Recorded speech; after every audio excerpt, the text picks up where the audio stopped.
There are many actors in the CW network, but out of all the actors in all of these shows, who are the best actors? Well, ladies and gentlemen, today I break down the top 5 CW actors and I explain why they are the best actors in the entire network. Do you guys like Vampire Diaries by any chance? Oh, you do? Okay, cool. Me too. Do you guys like Nina Dobrev by any chance? Oh, okay, cool. Yeah, because she is number 5 on the list. She is numero 5. So Nina Dobrev plays Catherine Pierce and Elena Gilbert in the Vampire Diaries. And if you guys don't know, these two characters are very completely polar opposites of one another, which is why seeing her being able to act completely rude, evil, sassy, being Catherine Pierce, and then completely nice, being humble, oh, I love you, Stefan, I love you, Damon, like super kind, it's very refreshing. Because I personally believe there's a special talent of being a person that can play completely two different opposite characters. That is so impressive, dude, so impressive. Because in the CW specifically, there's a lot of instances where there's a character that has to play a good version of themselves and an evil version. Barry Allen being Savitar as well. For example, Superman Clark Kent also being Bizarro. You see what I'm saying?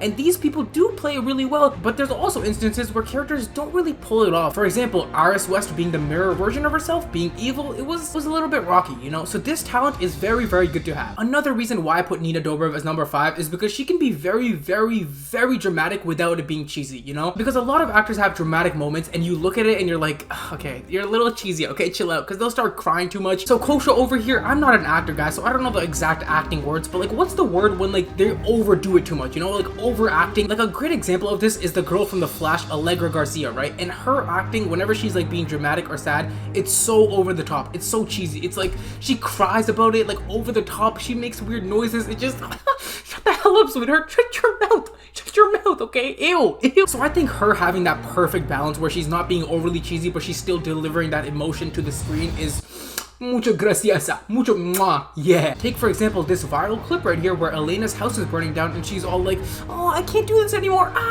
like all of it, it's still very emotional, but still she plays it off in a way that shows genuinity. Is that a word? Genuinity? Genuineness. Also, before we move on to number 4, I'll also be giving some honorable mentions throughout the video. So a really big honorable mention in the Vampire Diaries is Damon Salvatore, also known as Ian Somerhalder. I think he is a very phenomenal actor. I think it's also for the same reasons why I said Nina Dobrev was a great actor, because Damon is a very, you know, he's like a bad boy. He's like all like deep, but then when he finds his love, Nina Dobrev, Elena, kind of turns soft. He finds cuteness in him and he does it really well. You can almost see the switch between him being like a bad aggressive guy and also a very nice guy, and he does it perfectly, flawlessly. Now finally, moving on to number 4, I know we just made fun of her and we said she can't play a bad character as well, but her name is Candace Payton from The Flash, aka Iris West. And for all you guys that watch me, I know you guys are gonna be like, oh my god, but you always hate on Iris, you always hate on her, oh my god, you're switching up. No guys, I hate on her character, but Candace as an actor, ooh, yo, she's so good. She's so good. And the proof of this is literally in the pudding. You have to be a very good actor to make the entire world hate you. Whether it's her acting as annoying as possible for the show, whether it's her acting as clingy as possible for the show, it all plays off really well in the screen, which is why so many people hate her. So even in moments like this, and I'm pretty sure this moment right here is where Barry and Iris arguing about Nora going back in time, because basically Iris is upset that Barry sent Nora back, even though Nora was working with Reverse Flash. He was working with his arch nemesis, and still Iris had the audacity to be mad. Okay. But if you just take that context out of the clip and look at the raw acting of both these characters, it's phenomenal. It is phenomenal. Look how good Iris West acts. Like, she is phenomenal. I think Candace Payton will go very far in her acting career because she has this raw emotion that she brings out whenever she's mad or angry at someone, and it really shows through. Like for example, this moment right here when she was arguing with Cisco about bringing Barry back from the Speed Force. When she screamed at me, I literally thought she was screaming at me, like me in real life. I was like, whoa, chill out, dude. Like her scream is so like out there. Wow. I don't even know if it's the scream, but she just looks so threatening and menacing, and you can literally just feel it through the screen. It's so beautiful. It's lovely. I think even putting this scene aside, looking at any scene where she's mad or triggered, you can really see the genuine actingness come out of her. I'm not gonna lie, I don't know if that makes sense right there, but like, I think you get what I'm saying, right? Please tell me you get me. I don't want to be one of these professional kids that's like, so genuine, like, I don't care, okay? I'm not trying to be a nerd. I'm just trying to show you what I feel, okay? Feel me, baby girl, feel me. I'm sorry. Now, before we move on to the 3rd best CW actor, make sure you guys do this right here. Get it? Make sure you get it, because I pointed here, but when I said you guys just do it, all right? Just click the button now. Now the third best actor in the CW is Katie Cassidy, also known as Laurel from The Arrow. And I know, before you guys beat me up, I know you guys are all gonna be like, oh my god, why didn't you say The Arrow? Why didn't you say Oliver? Let me explain, okay? Chill out, okay? Chill. While most of you guys expect me to say the typical answer of Stefan Amo being the best actor in the show, I always noticed he had some sort of stiffness in most of his scenes. And hey, maybe I'm wrong. Maybe this is just how the character was meant to be played, but I don't know, I felt like even in his most heartfelt moments, there was stiff body language present, and it made it really hard for me to connect with him fully as a character. Like, I personally feel like there's not enough moments where I see Oliver completely like break down, his raw emotion come out. He always has like this super hard face on, and he's just like, do this, man. I'm Ra's al Ghul. Do that, Thea. Come here, Thea, kiss me. Like, all this, like, super stiffness. Like, Oliver, we get it, you're the Arrow. Oh, I was on an island 5 years. Oh, I'm super tough. But, like, show some emotion, buddy. Come on. For example, this scene right here in episode 3x15, where Laurel messes up big time, so Oliver should be going crazy on her, but instead he's just like this. Sure, it's a little bit angry, but like, go crazy on her, bro. Rage, do something. But nevertheless, I just wanted to get that out of the way because I know a lot of people are gonna be like, oh, you should have said Oliver, I don't think he's anywhere near top 5. But anyways, the reason I think Laurel from The Arrow is in the top 5 is because Laurel can do something Oliver can't. Show emotion. Whether it's her breaking down in a group meeting because of her drinking problem, or it's her finding out that Oliver and Sarah are together again, she always seemed to give an appropriate response that genuinely always had me hooked as a viewer. I don't know, guys, there's something about this scene right here on this dining table where they're all sitting down together and Laurel spots that Sarah and Oliver still have a thing. I can almost like see the scene in real life. It's that good. I don't know, maybe I'm just being dumb. Maybe I'm a dumb kid, but that's what I really see right here. She shows the perfect amount of being upset, but also not overplaying it where we're like, okay, dude, you're doing too much. It's the perfect amount. Mwah, beautiful. Additionally, in season 1 of Arrow, when Ollie comes back from the island after 5 years, Laurel has the perfect ratio of showing happiness that he's back, but also resentment for leaving her that truly made their relationship through season 1, season 2 so much more suspenseful. I was always left thinking, is she about to kiss him? Is she about to shoot him in the head? What's about to happen? Like, it made it so much more special. Wow. And to be honest, this right here is probably the main reason I fell in love with The Arrow to begin with. This is why. I'm a sucker for falling in love with like romance stories or love relationships, so when I saw this little thing going on here where she's mad he's back, but then she's also like, oh, I missed you, it was, oh my god, yes. So I'm not gonna lie, Felicity Smoke, if you're watching this, I don't care about you. I'm so sorry. I like Laurel and Ollie more. I don't care. Now, before we move on to the second place, a really good honorable mention from The Arrow is Slade Wilson. Slade Wilson as a villain had the perfect ratio of being evil, but also not overdoing the whole, I'm evil, I'm gonna kill you. I think the biggest reason for this is his calmness in his tone. He was a man of action that did some crazy things, but at the end of the day, he was like very calm about it. So the super chill, killer energy about him just truly shows he's a great actor and can portray that really well. But anyways, ladies and gentlemen, now moving on to second place, the person that is the second best actor in the CW is Clark Kent from Superman and Lois. Tyler Hoechlin, this is for you, baby boy. This is for you. Wait, it's Tyler Hoechlin, right? Tyler Hoechlin?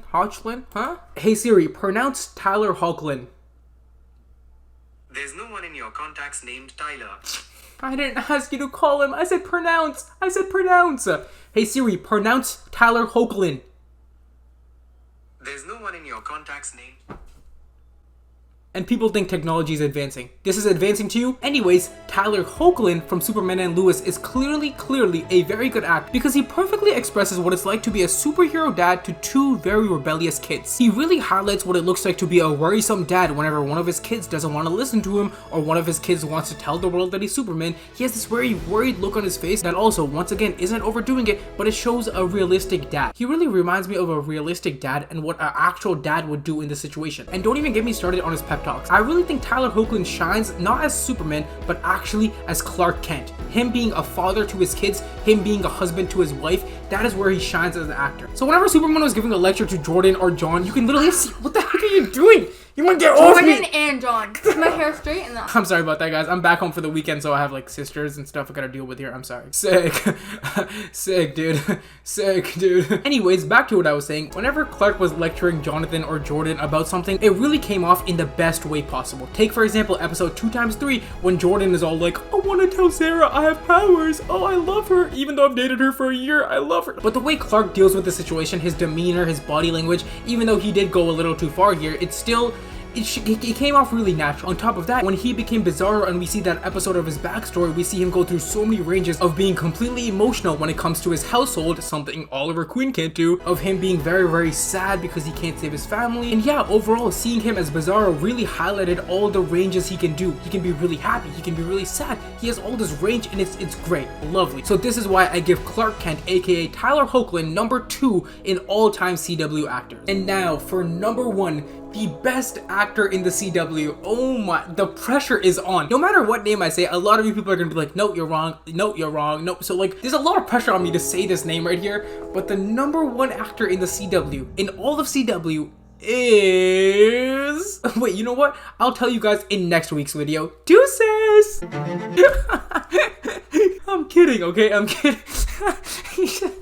I'm kidding, okay? I'll tell you guys who it is. The number 1 CW actor is Grant Gustin. Okay, chill, everybody chill. Let me explain why. So far in this video, I've talked quite a few times about how important it is to have a range as an actor. Can you be sad? Can you be happy? Can you be angry? Can you have all these emotions? But Grant Gustin takes it a step further. He has range in every single realm. I believe he is the most rangeful actor in the entire CW ever. Because unlike any of these actors we discussed before Grant Gustin became the Flash, he was on Broadway, he was in Glee, he was a backup dancer, he was a singer, he has all these realms. So when he comes here, he is truly the full package. Grant clearly must have some serious talent if he's going from Glee being a musical guy to CW wanting to hire him from being a musical guy. Like, how do you look at him and see, okay, he sings a lot and let's make him the Flash? Clearly, these people see something in him, you know, clearly. And in the show, this range is shown off tremendously. He can play a happy superhero husband who shows how badly he wants to save the world in episode 1x1, but also just as badly show an evil, sinister side of him as Savitar in episode 3x20. Even if Grant Gustin was only casted as Savitar and not the Flash, we would still say Savitar was a great villain because Grant knows how to be a villain too. As Savitar, he had the slow, controlled, whispery body language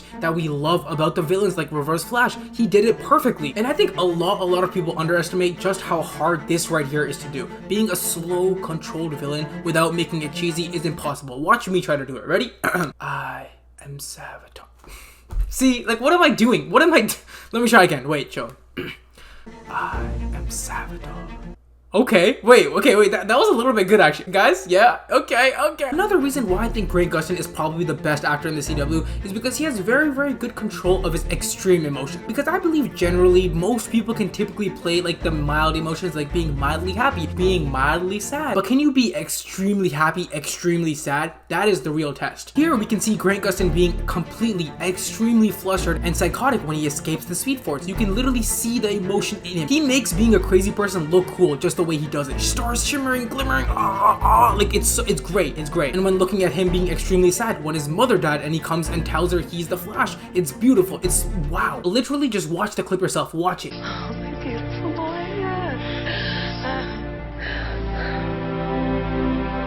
I give it a second chance. That raw emotion, it just it screams, it jumps at you. Oh my gosh, he isn't breaking down like Allegra Garcia all like he's breaking down like a true sad son that just found out that his mother had died. Wow. So ladies and gentlemen, this was the list of the top 5 actors in the CW. Let me know why you agree with me, why you don't agree with me on some people, blah blah blah. Let me know in the comments below. I love you guys, make sure you subscribe, and I will see you guys next time. Deuces! Yo! I love Barry Allen, and I want him.